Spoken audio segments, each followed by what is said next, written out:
Bienvenue à toutes et à tous, paroissiens de Plaisance, de Saint-Jean et même de plus loin. Bienvenue pour ce moment de culte en ce deuxième dimanche après Pâques. Dans la tradition des églises d'Occident, il porte le nom de Misericordias Domini. Ça vient de l'antienne du psaume du jour, « La terre est remplie de la miséricorde du Seigneur ». Par son amour, Dieu se révèle à nous en Jésus-Christ, comme le convive inattendu d'Emmaüs. À tous, la grâce et la paix nous sont renouvelées de la part de Dieu notre Père, en Jésus le Christ notre Seigneur, dans la communion du Saint-Esprit. Amen. Et nous allons donc antiphoner ce psaume 33. La terre est remplie de la miséricorde du Seigneur. Alléluia. Criez de joie pour le Seigneur, homme juste. Homme droit, à vous la louange. Rendez grâce au Seigneur sur la cithare. Jouez pour lui sur la harpe à 10 cordes. Chantez-lui le cantique nouveau. De tout votre art, soutenez l'ovation. Oui, elle est droite, la parole du Seigneur. Il est fidèle en tout ce qu'il fait. Il aime le bon droit et la justice. La terre est remplie de son amour. Nous attendons notre vie du Seigneur. Il est pour nous un appui, un bouclier. La joie de notre cœur vient de lui. Notre confiance est dans son nom très saint. Que ton amour, Seigneur, soit sur nous comme notre espoir est en toi. Gloire soit au Père, gloire au Fils, gloire au Saint-Esprit. Maintenant et toujours. Amen. Et nous allons prendre ensemble, chacun de là où il est, le premier cantique, « Mon Rédempteur est vivant ». Nous chanterons les 3 premières strophes.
Prions.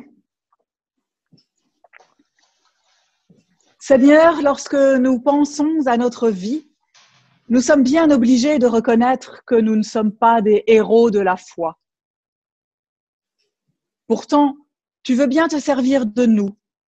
Tu veux bien que nous soyons tes ambassadeurs et allions à la rencontre des autres. Comme ton Christ est apparu à Marie de Magdala, qui en allant l'annoncer aux autres est devenu apôtre, comme il s'est manifesté à 2 disciples en route vers Emmaüs et qui sont allés le dire aux autres, comme il est apparu aux 11 qu'il a fini par envoyer dans le monde entier. Tu ne voudrais pas que nous nous estimions indifférents, mais que nous nous mettions en mouvement et que nous sortions nos vies de l'immobilisme. Accorde-nous, en ce temps de Pâques, la conviction que la rencontre avec le ressuscité est possible et que le vivant veut nous entraîner dans ton mouvement d'amour vers les êtres humains. Rappelle-nous que le chemin est toujours et d'abord intérieur. Envoie sur nous ton souffle saint, afin que ta parole nous rejoigne comme une musique obstinée et qu'elle transfigure nos vies dans notre patient pèlerinage de chaque jour. Amen.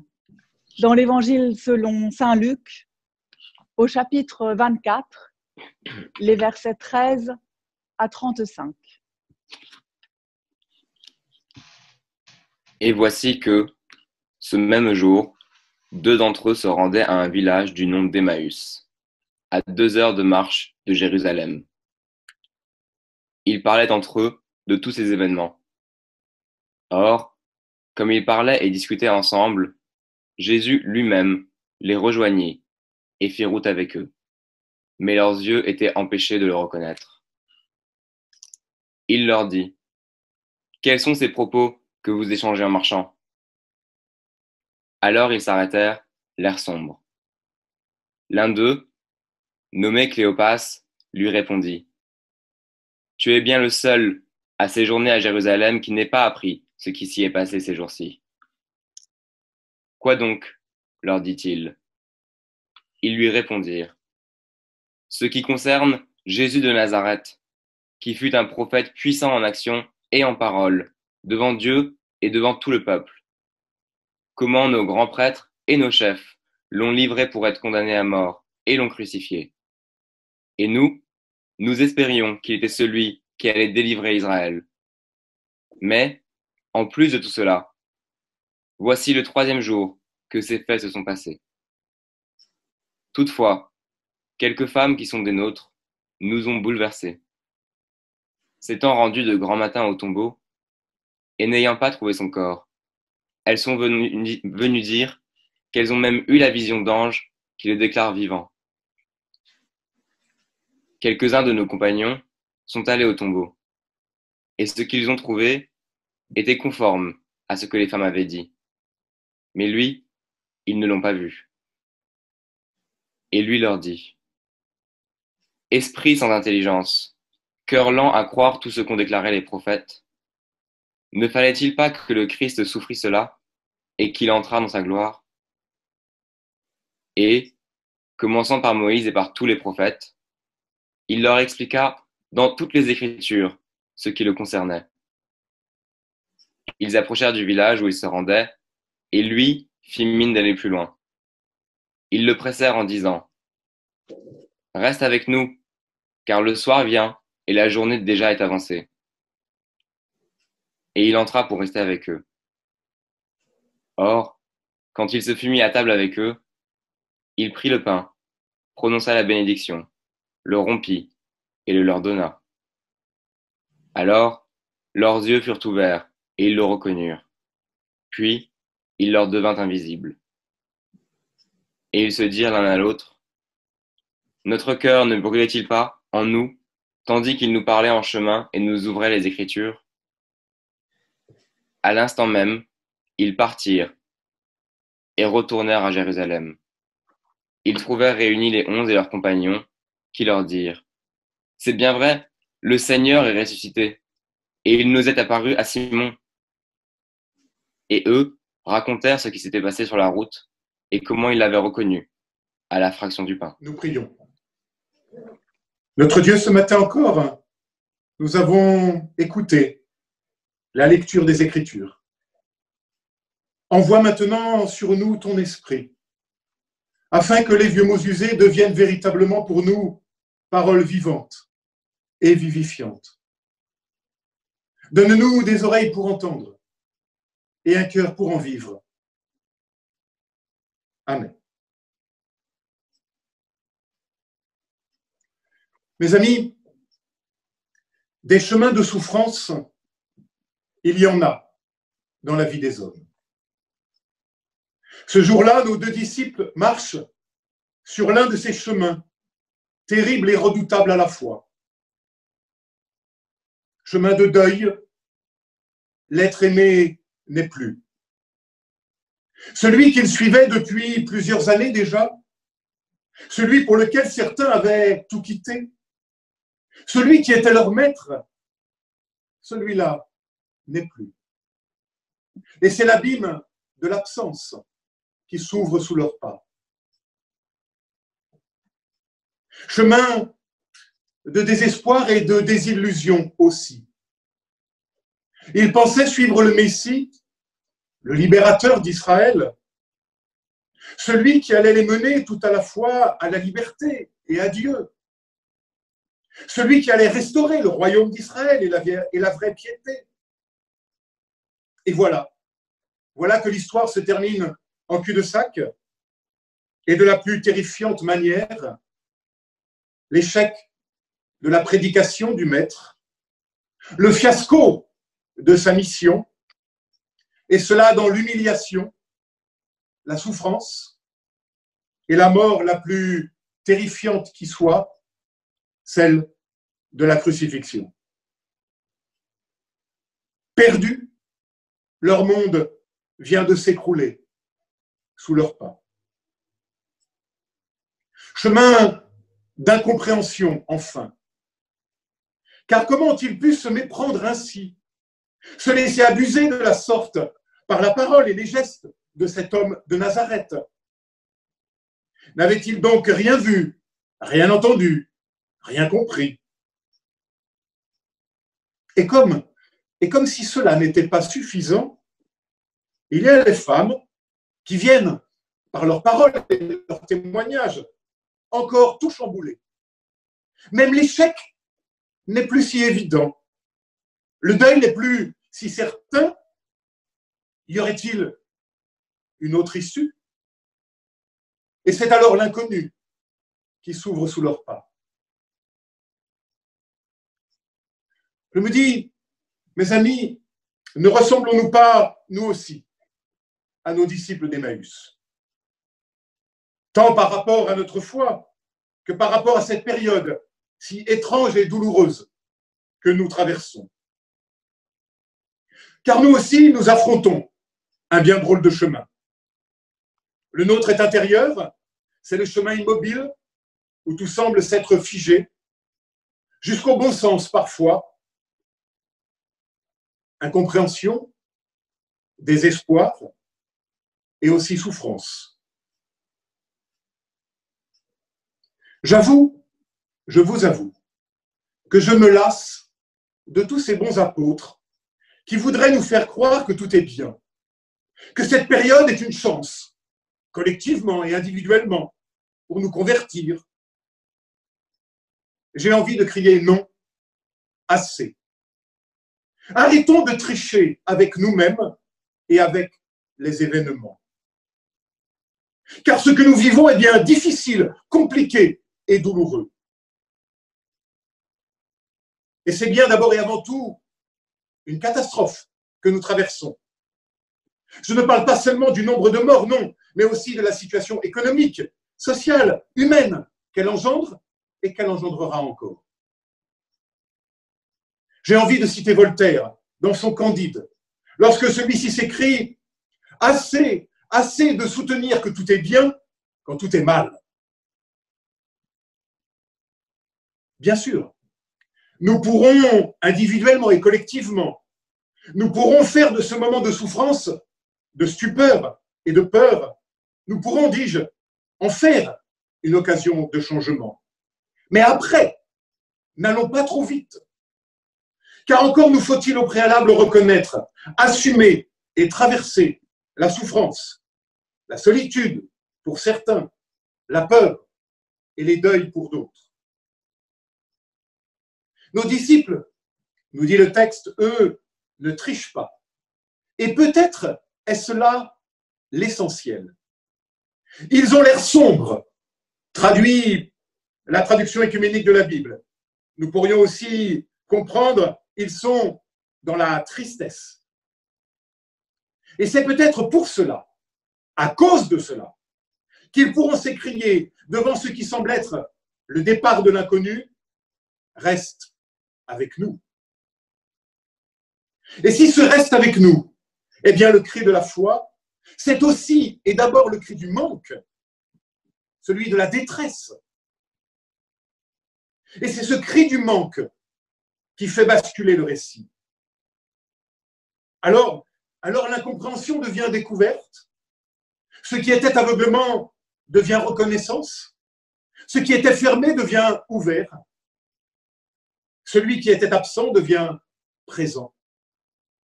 Et le Christ entre dans la maison. Il reste avec eux, il reste avec nous en confinement. Lui aussi. Et là, il se dévoile. Dans la vérité de nos vies, de nos peurs et de nos manques. Et dans le même temps, alors même qu'il se donne à reconnaître, il devient invisible. La chose est d'importance. La présence physique s'efface pour laisser la place à une autre présence, une présence spirituelle, mais non moins réelle. La présence extérieure s'efface pour laisser place à une autre présence, une présence intérieure, en chacune et chacun. Oui, en toi, en moi. Si nous osons, nous aussi, le cri de la détresse, le cri de notre manque, le cri de notre tristesse. Seigneur, Seigneur, reste avec nous. Alors tu verras, si tu oses ce cri, alors tu verras ce creux, ce manque, ce vide pourra devenir l'écrin de sa présence. Et tout sera transfiguré à jamais. Dont André Louf de dire dans l'une de ses prédications, ce sont nos plaies à nous, en train de se transfigurer, qui nous feront reconnaître véritablement la résurrection de Jésus. Aucune de nos blessures ne sera supprimée. Aucune ne sera complètement cicatrisée. Mais elles seront progressivement transformées. De foyers d'inquiétude et d'angoisse, qu'elles étaient, en source de paix et de joie. Fin de citation. Et alors oui, le chemin s'inverse. Le désespoir se fait confiance. L'incompréhension devient le terreau d'une nouvelle interprétation possible. Et le deuil se fait promesse et même chemin de vie. Et cela pour toi, pour moi, pour nous. Amen.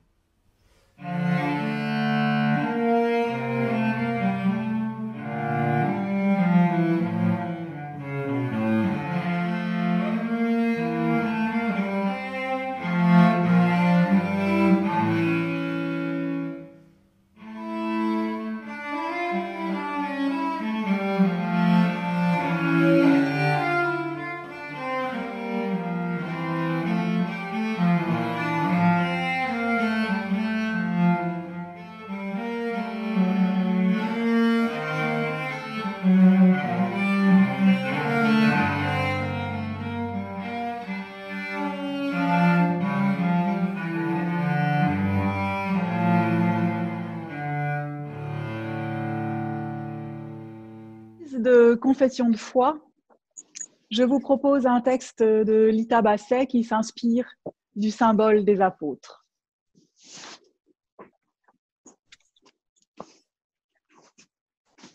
Nous croyons en toi, Dieu créateur du ciel et de la terre.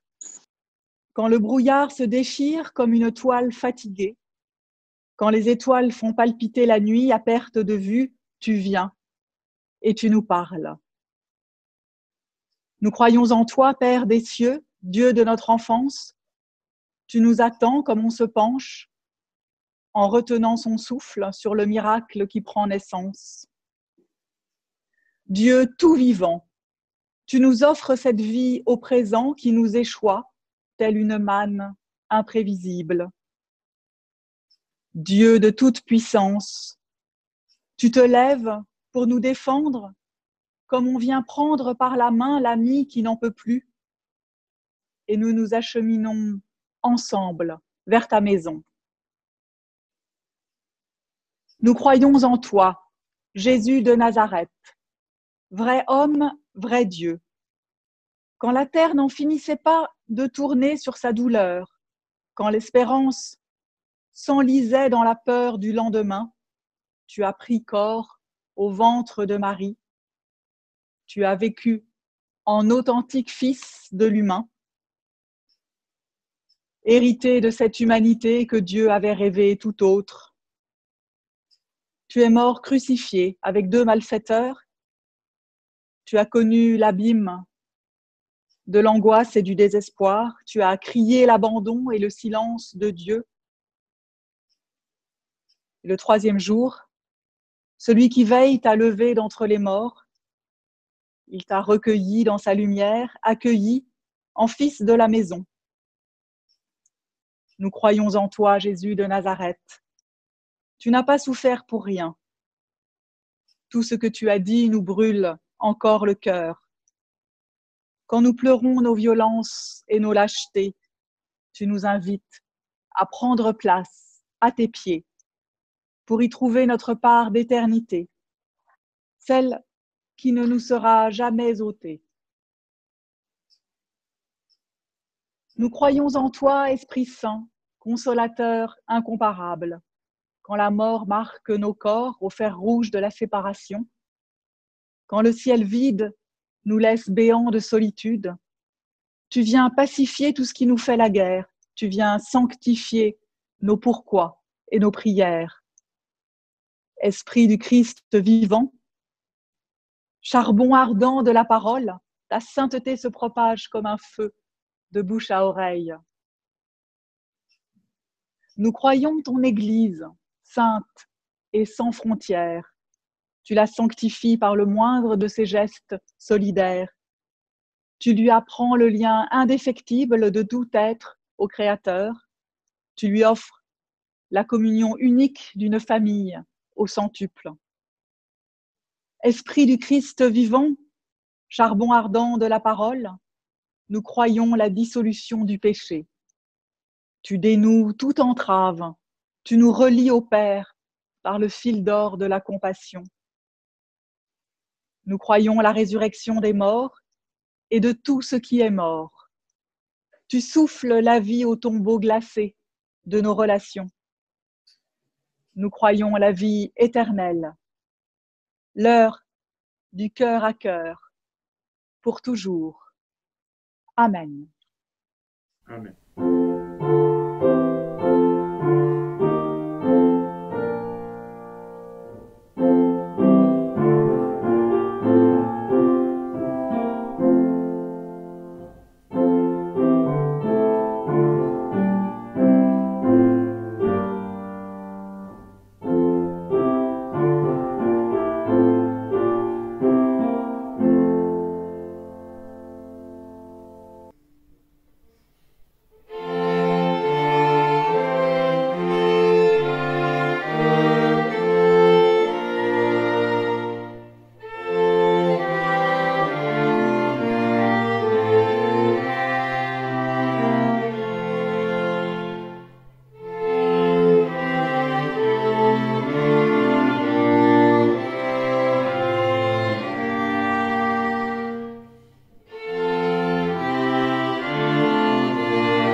remercier peut-être toutes celles et ceux qui ont participé et qui participent à ce culte. Je pense à nos amis musiciens. Il y a un gros travail en amont d'enregistrement de ces petites vidéos. Et merci encore à eux et puis à tous ceux qui sont intervenus par la lecture et les lectures. Marie-Pierre, tu voulais dire quelques mots concernant l'offrande, je crois? Eh oui, frères et sœurs, chers amis, nous avons pensé que nous allions introduire un moment d'offrande dans ces cultes. Nous nous souvenons que Dieu nous a déjà tout donné et qu'il ne s'agit donc que de lui rendre ce qui lui appartient. Ce geste peut tout à fait nous remplir de joie et je crois qu'en ce moment, nous avons besoin de gestes qui nous remplissent de joie. Alors voilà ce que nous vous proposons. Dans ces cultes qui sont un petit bijou de technologie, je vous propose pour l'offrande un geste totalement matériel qui n'a rien de technologique. Voilà. Nous vous proposons de prévoir une enveloppe qui durera pendant tout le temps du confinement. Alors, voilà, moi aussi j'ai préparé la mienne. Je vois que celle de Jean-François est assez jolie avec une image. Un petit cachet. Un petit cachet. Voilà. Petit cachet. Vous pouvez aussi en prévoir une toute petite. Ça n'a pas d'importance. Ou bien une en couleur. Et puis, si vraiment vous voulez, il y a aussi ce format-là, bien sûr. Voilà. Chacun prévoit l'enveloppe qu'il souhaite. Et puis, le dimanche, dans le culte, au moment de l'offrande, eh bien, vous mettez dedans ce que vous voulez. Tous les dimanches, vous ressortez votre enveloppe, toujours la même, pour la remplir de ce qui vous-même vous remplit de joie. Et puis, lorsque nous pourrons nous retrouver tous ensemble, eh bien, vous apporterez votre enveloppe à votre paroisse. Quand vous pourrez rentrer au temple, voilà, chacun rapporte sa paroisse, son enveloppe à sa propre paroisse. Je vous propose donc de remplir votre enveloppe. Voilà, Seigneur, nous te rendons ce qui t'appartient. Permets que cette offrande soit à ton service et à celle de toute l'humanité.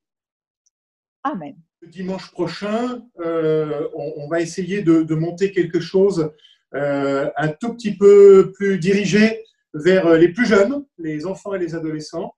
On ne sait pas encore vraiment comment on va y parvenir, mais on va y parvenir. Voilà, donc surprise pour dimanche prochain. Et il y aura d'ailleurs un rendez-vous pour les catéchumènes après le culte. Voilà, c'est maintenant le moment de la prière d'intercession.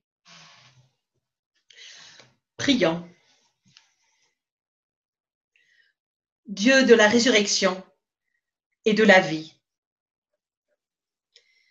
il y a en toi une place juste pour l'angoisse et le désenchantement. Une place pour l'angoisse, pour nos deuils et pour nos peurs. Mais il y a également une vraie place pour la gratitude et l'espérance, pour le feu qui brûle dans notre cœur. Il y a en toi une vraie place pour nos projets et notre foi. Reçois, Seigneur, nos prières. Pour nos proches et nos lointains. Pour les dirigeants et les peuples. Pour la création et l'univers. Reçois, Seigneur, nos prières pour les petits et les grands, pour les malades et les soignants, pour les joyeux et les endeuillés.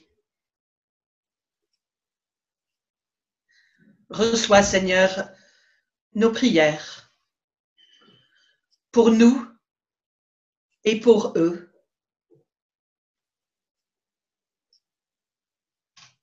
Dieu de toute écoute et de toute générosité, aide-nous à trouver notre juste place en toi et avec toi. Écoute toutes nos prières. Sois avec nous dans toutes les incertitudes du présent et de l'avenir. En Jésus-Christ, qui fait chemin avec nous. Et rassemblés par l'Esprit Saint, ensemble, nous pouvons dire notre Père. Notre Père, qui es aux cieux, que ton nom soit sanctifié, que ton règne vienne, que ta volonté soit faite sur la terre comme au ciel. Donne-nous aujourd'hui notre pain de ce jour. Pardonne-nous nos offenses, comme nous pardonnons aussi à ceux qui nous ont offensés. Et ne nous laisse pas entrer en tentation, mais délivre-nous du mal. Car c'est à toi qu'appartiennent le règne, la puissance et la gloire, pour les siècles des siècles. Amen.